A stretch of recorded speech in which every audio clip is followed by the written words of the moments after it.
Hello and welcome. You're watching Cricbuzz Live. It's a lovely evening today. Yeah, got myself a nice strong cup of coffee. You can see it's still kind of steaming. Yeah, there's a little smoke coming out of that, and we're ready to go. We've got some steaming action happening today with the cricket because there's one team that is frothing right at the top. Yeah, it's all boiling nice, and the other one that's gone a little off the boil. They've been on the boil, off the boil, on the boil, off the boil. And right now, you could say that it is do or die for them. I'm talking about Bangalore, obviously not about Gujarat because they've already qualified. And if you didn't know that, then we'll have to start all the way from the beginning. So there's 10 teams in this tournament that started in 2000. I'm just kidding. Hello and welcome. This is Cricbuzz Live. I'm Gaurav Kapur. With me, Pommie Mbangwa and Joy Bhattacharjya. I will leave all the stats, facts, and trivia to them. Good evening, Pommie. How are you? How are things in quarantine? No quarantine, no isolation, no bio bubble. What is it? It's all the same, isn't it? Well, things are fine in my room. That's what I'll say. Yeah, things are fine. Don't go outside because I believe there's Graham Swan, Murli Karthik, Deep Das Gupta. It's a rough neighborhood. Yeah, the neighborhood is testing. Let's put it that way. Yeah. Talking about testing neighborhoods, joining us live from Gurgaon is Mr. Joy Bhattacharjya. How are things in the Gurgaon? Nothing. Just that if you were in Gurgaon, you wouldn't have had to boil your coffee. You wouldn't have had to use the stove. Just keep the coffee outside. You would have done. It's about 50 out here. It's approaching Sachin Tendulkar's batting average right now. I'm just hoping it doesn't go close to Bradman's. Oh, geez. All right. I thought you'd go to Steve Smith's first, but you've gone straight to Bradman. That was quite a jump. I don't know. Maybe Gurgaon is close to the sun, but yeah, it's a heat wave. So if you're in the northern part of India or anywhere where it's really hot outside, just take it easy. Hydrate. Not right now, because right now it's all cool, man. It's all cool here with Cricbuzz Live. It's all cool for one team that's right up there. Ooh, at the height. It's Gujarat. Yes. 20 points from 13 games with the potential of taking it to 22. Jeez, if you told any team that your first season will be 11 wins out of 14 games, they would have said, is this a dream? Is this a dream? But for Bangalore, it's been a bit of a nightmare. It's a dream and a nightmare. It's a dream and a nightmare. They've got the squad. They have checked all the boxes that were trouble in the previous seasons. Oh, nobody but our big guns are getting any runs. Check. Oh, bowling? Maybe we needed to be stronger. Check. Great squad, imbalanced 11. Check. Everything gets sorted for me. But then their big guns don't check in. It's a beautiful game, this. Just when you think you've got it all covered, just when you think everything's 100% going okay, then it doesn't. You then got to kind of twitch a bit and kind of move things a little bit and kind of tweak this and tweak that. However, I think it's a lot more difficult when it's your main players where things go wrong. I mean, an example, I guess, is Sunrisers Hyderabad, where their captain is struggling up at the top. And so you kind of have to go with him for some time and have this belief that things will turn around. It's the same sort of story for RCB. They've got to believe that, one, their captain, who's probably contributed more than Virat, former captain and absolute legend, who they hope that will kind of play what will be an impactful innings or do something impactful in this tournament. That belief and that hope continues on, actually, as we sort of go along. And today, with so much to do, with the requirement to win, with the desire to qualify, the hope will be, once again, that he could be one of those who gets them over the line. Well, the one thing that they could have won was the toss, but they didn't. It's Gujarat who has won the toss, and they have decided to bat first. In fact, Faf said at the toss that he would have liked to bat first as well. I guess it's a high-pressure game. You want to put runs on the board. And we've been noticing that teams batting first have been doing well. And, It's not to be, though. That's not in your hands. You got to chase. You got to chase. Let's look at what has happened with the teams for Bangalore. There's the one change. There is no Mohammad Siraj today, and Sid Kaul gets the game. It's his birthday, so happy birthday, Sid Kaul.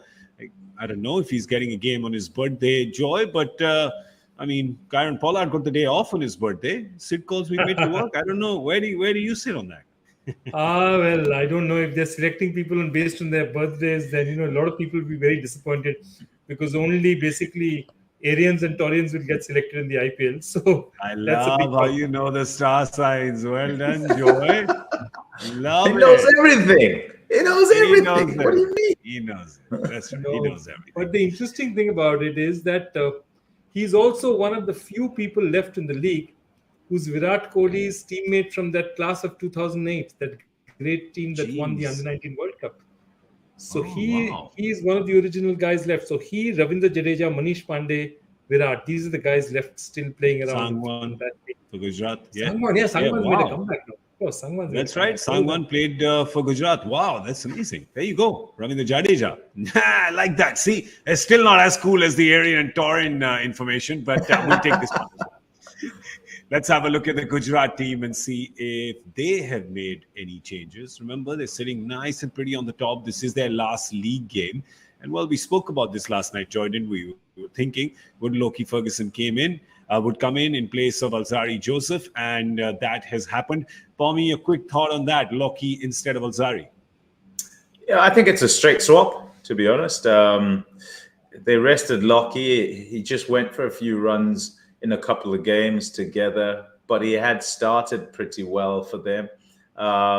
Essentially, I think it's a case of just changing it up more than anything else, and hoping that he'll be good to go when it sort of comes to the next couple of games. I say couple of games because the hope is that you play that first qualifier and you get through, and then you play a final. So the hope is that he can be the guy. And also, just to keep him running, if he hasn't bowled for a while, if you turn up in that final game and going to pitches that are new, then maybe the need to play all your seamers actually, rather than play one or the other. You might be going with the one spinner rather than the two. That has happened here in Maharashtra because these pitches have got tired. So you might need both of those guys, and no better time when you've qualified already and you're guaranteed first to second to give one of your speedsters a go and another one a rest. And if you note, Joy, do you have a preference because they both can bowl at 150, right? Yeah. We've got some numbers as a bit of a comparative analysis, if you say, especially with the death overs right there. And of course, for Loki, it's not been that good in the death overs in terms of his economy. Yeah, he tends to, because he bowls at such a pace, not that Alzari doesn't, he tends to get a lot of, top edges going, flying high, and stuff going out, which is to happen a lot with Morne Morkel as well. That's one of the problems with the kind of pace he bowls with, but Pommie is absolutely right. What they're trying to do is say, get him into action as well, try it, and you may well see that if they trust their batting and they feel their batting is going well, Matthew Wade's got out, both these guys come into the attack, and they go back to that formula of theirs later on. That's interesting. We should pull the team up while you say that, though, because let's talk about what would happen with the balance. Can they do both? Because we spoke about the Knight Riders saying, what if they play both Saudi and Cummins? And they did that for a couple of games. Go ahead, Joy, please. Yeah, so what happens here is Alzari Joseph comes in for Matthew Wade. And what you'll then need to do is you need to drop you'll probably drop the spinner, or you keep, because you've got Rashid Khan as your special spinner. So Sai Kishore goes out, and what they'll do is bring in an Indian batsman. Who they'll bring in is a question, because they've tried a bit with, they've tried with Vijay Shankar. Should bring the squad up, yeah. They've got Shashank Singh, though, who did well. No, not Shashank. Abhinav Manohar. That's Hyderabad. Hyderabad, yeah. Abhinav Manohar is there. Sai Sudarshan, you meant. What? Abhinav Manohar, Sai Sudarshan. You meant Sai Sudarshan, right? Yeah, I think. I meant Sai Sudarshan, actually. Sai Sudarshan because he was getting the starts. To be honest, I would have liked to give Jayanta Yadav a chance as well, because he's a very competent cricketer and can do it both ways, But, now it's too late in the tournament. I'm surprised that we didn't see Dominic Drakes at all in this tournament, Pommie. Yeah, look, it's a bit difficult actually, for teams to change this. So many times we'll say, "Oh, if you're winning, that's the time to tinker." But in a tournament like this, games come thick and fast. You get onto a winning combination. You want to keep it together and make very few changes, except those ones that you're forced to make because of conditions. Perhaps I suppose first would be injuries. And you're not really in a season of 14 games just going to be trying guys out. Essentially, when you get onto a guy who you feel, well, he's okay and he's doing his job right, you stay there. And if you need to rest him, you rest him, and then kind of go with that. So it's unfortunate that Drakes doesn't get a go, but he doesn't have the reputation of all the others. He's still kind of finding his way as far as all cricket is concerned internationally. So perhaps he'll get a go somewhere down the line, but they've been winning. So you can't fault who they have played because generally what they've done has worked. Yeah, true. But Joy does make a good point. I mean, if you can, instead of Matthew Wade, play Alzari as well, and suddenly your bowling attack is looking, absolutely killer. And then that's what they had before, remember?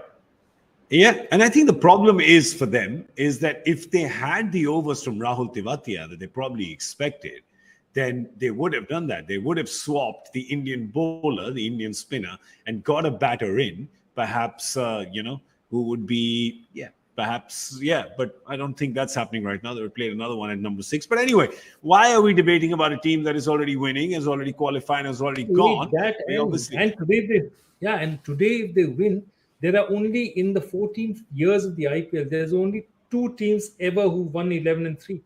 It's a 2008 Rajasthan Royals. No, never. 2008 and 2014, Delhi was 10-4. The 2014 Punjab Kings. Nobody else has won 11-3 in a year. I mean, that is a substantial feat. Coming on year 1 and doing that is wow. I mean, it's like, and it happens so rarely, it's unbelievable. Yeah, and, Gujarat has done that with the coaching staff that was with Bangalore. The support staff was all with Bangalore a couple of seasons ago, right?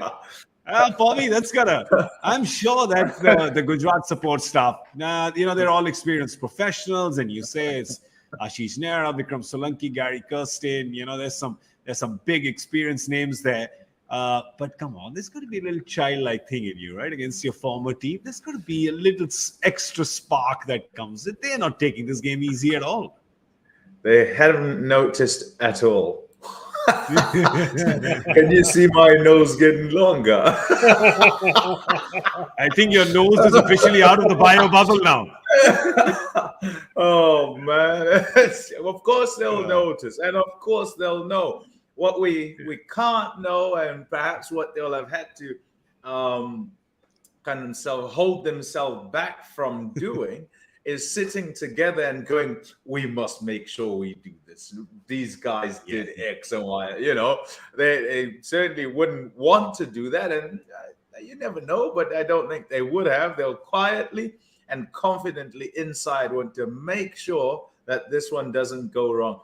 One, to ensure that their side, which is first reason, ensure that their side stays on that winning feeling and keeps the groove, ensures that they go into the playoff game, going the right way. But the other one is that one that's kind of hidden away. It's round the corner somewhere, to the back of the mind somewhere. It's like, hey, we need to teach these guys a lesson. Yeah, and today, what a lesson that they can teach, Joy, because look at it. They effectively become the hard stop for Bangalore. If we look at the points table, Gujarat has the opportunity, because today, if Bangalore loses, even if Delhi loses, it doesn't matter. Delhi qualifies that, right? Because that net run rate delta is just immense. It's like half a point. Half a point means what, like some 300 runs or something at this stage? I don't know, some math that I can't do, but big, not something you can cross in one game. Today, Gujarat can literally decide, don't they just decide everything today then? No, only if Bangalore win. If Bangalore win, then look, the one thing is that Bangalore is actually not taking a run rate at all. Because their run rate is so poor, they're never going to catch up Delhi. All they can do is win and hope Delhi loses. It's not a run rate game. They just need to get So across. here's correct. They need to win because their net run rate is ensured that they can't tie with anybody because it's the worst. I mean, leave aside of all the teams alive, rather that is the worst, and it's worst by far. But here's what happens. All right, scenarios.com. Sean Pollock, shout out to you. Here it is.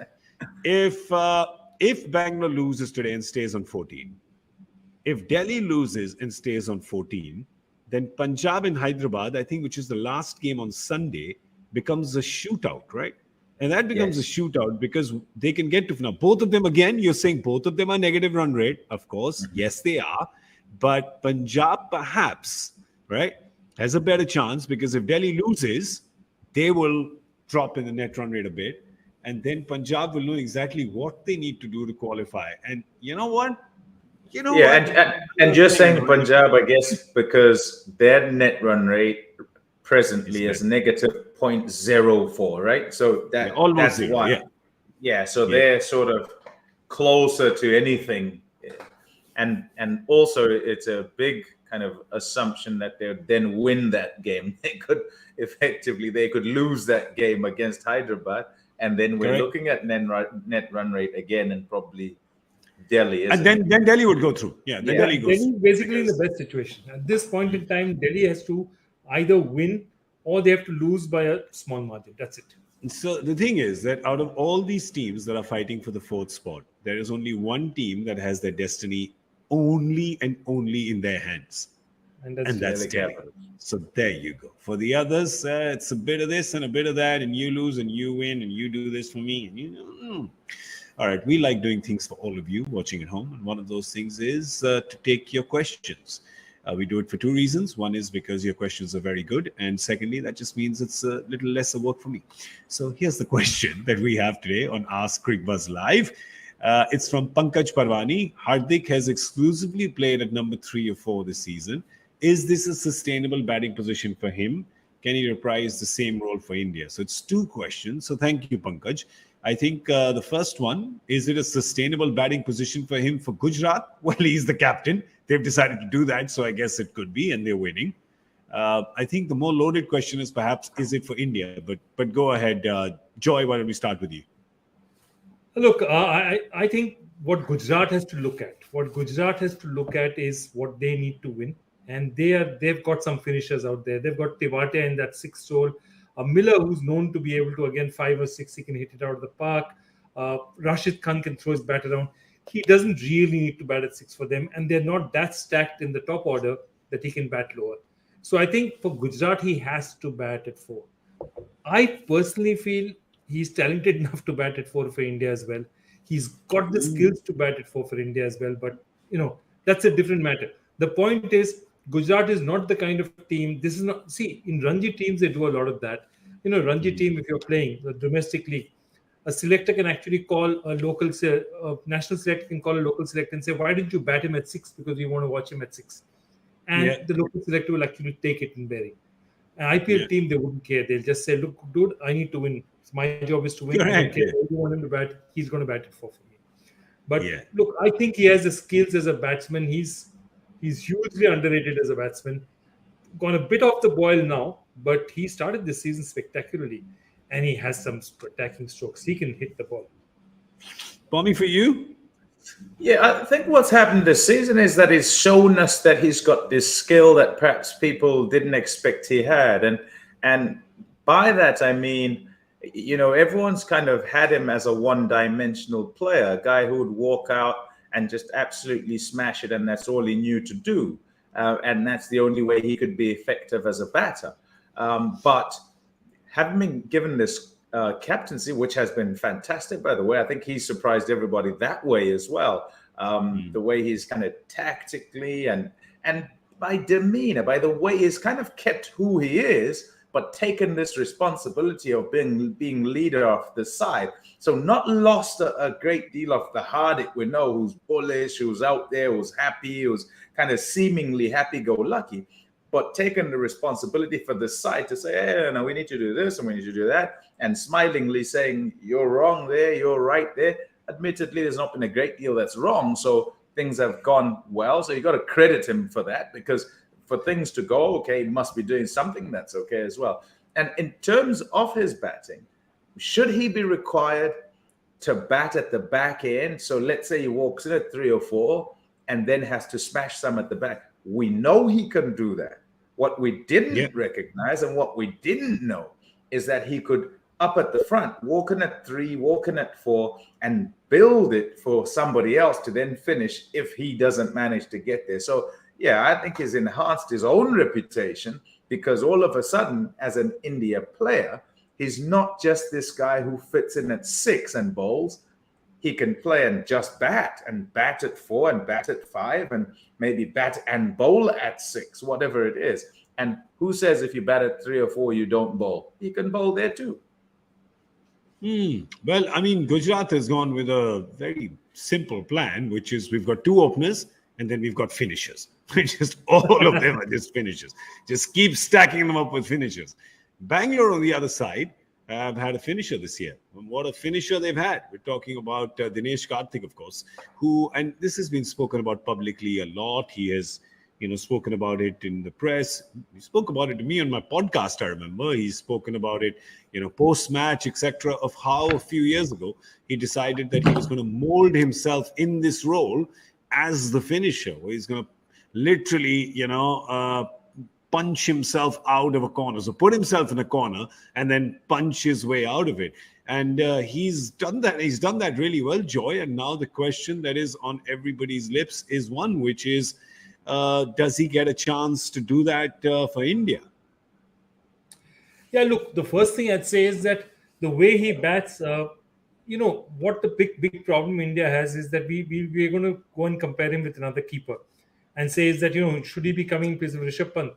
And point is that if he bats well at 6 and he does something for you at 6 and 7 that nobody else does, there's no reason to not just play him as a pure batsman if he can do it for you.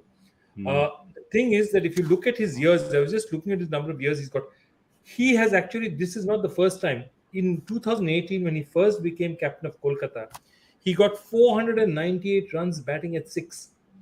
And I'm telling you one thing, that would be among the highest aggregate of runs ever scored at 6. Because at that position, to bat that low and to get that many runs, and 6 times he was not out. He was not out 6 times, got 498 runs batting at 6. He is actually probably the most capable Indian in that position. The thing is that the only problem is, and again, that's a question of if Hardik is back, do you get him there or a Ravindra Jadeja and say that they can bowl as well and they give you a little bit more? That's a different matter altogether. But I would carry somebody who's a pure finisher to Australia because God knows we don't have too many of those. Yeah, it's a good point. That just remember he's been doing this for years. Why hasn't he been a regular part? You've been thinking about it. He was there. He did the same last World Cup as well, yet not picked. And you've got to wonder. In 2019, he did play the 50-over World Cup. India, of course, disappointingly lost in the semi-final. And after that heartbreaking, soul-crushing loss, there were only 2 people fired. Dinesh Karthik, the player, and Sanjay Bangar, the support staff. 2 people. Just 2 people who were fired. Where are they now? Both in Bangalore. I don't know, man. I don't know. Conspiracy?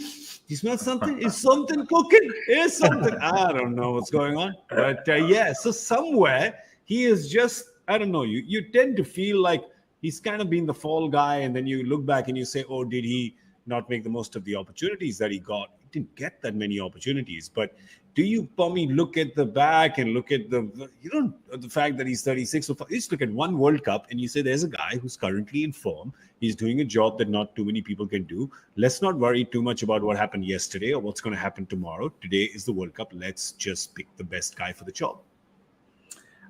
Age is nothing but a number. That's the first thing. So dispel that as a myth or whatever, that he's too old or he's not. If he was too old, he wouldn't be playing right now. He'd be off the field. He wouldn't get picked, right? And he's well capable of playing. There's no problem with that. As far as things of times past and performances of previous opportunities, he didn't utilize them to the best of his ability. But what's quite obvious is that there have been different places in which he has been put. And by that, I mean different roles to perform within a side. And it didn't go well or didn't go well enough in those positions for him to retain his place. And therefore, yeah, whether you want to call it unlucky, whether you want to call it fall guy, whatever you want. The one thing that sport is, despite people being unlucky, is that it's kind of factual. And sometimes there'll be preferences, but even when someone prefers another player to you, then your numbers don't stack up. And so they can go with their preference. And the cold, hard truth is that. And Dinesh, he won't be sort of coating it to himself and saying, oh, I'm unlucky here, oh, I'm this. What he'll want is an opportunity now when he's playing the best he's ever played, and there is a clarity in the job he is doing. If he can get this as the same job for the Indian side, even at this time in his career, there's no reason why he won't play it well.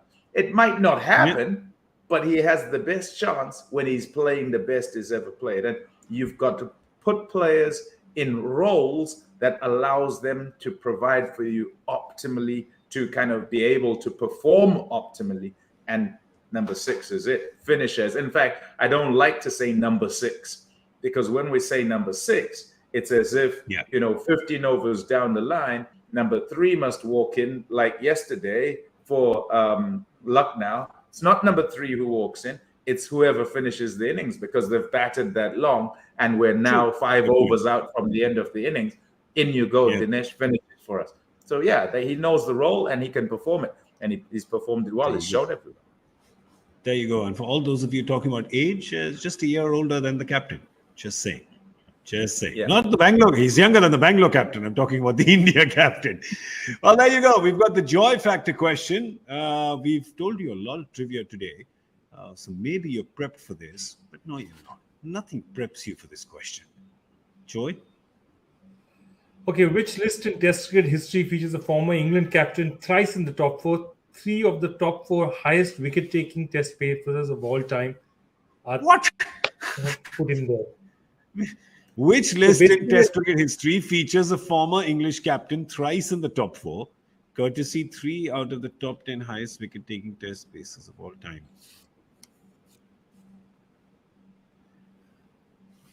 I haven't even. The question itself has stumped me. Never mind. I think I know what it is.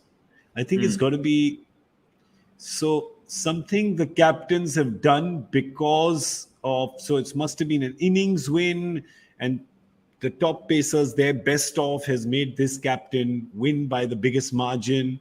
Some such. It's something the top pacers have done that has allowed the captain to achieve a record as a team. But it happened because of the bowling. It could be the other way around. It could be the other way around, Gaurav. It could be. I can just say it's not a record he's proud of. That's it. Yeah, I was going to say these pacers have got these guys out that many times and feature on the list as wicket takers, 3 on top 10 or whatever, and have got them X number of times and their captains, whatever.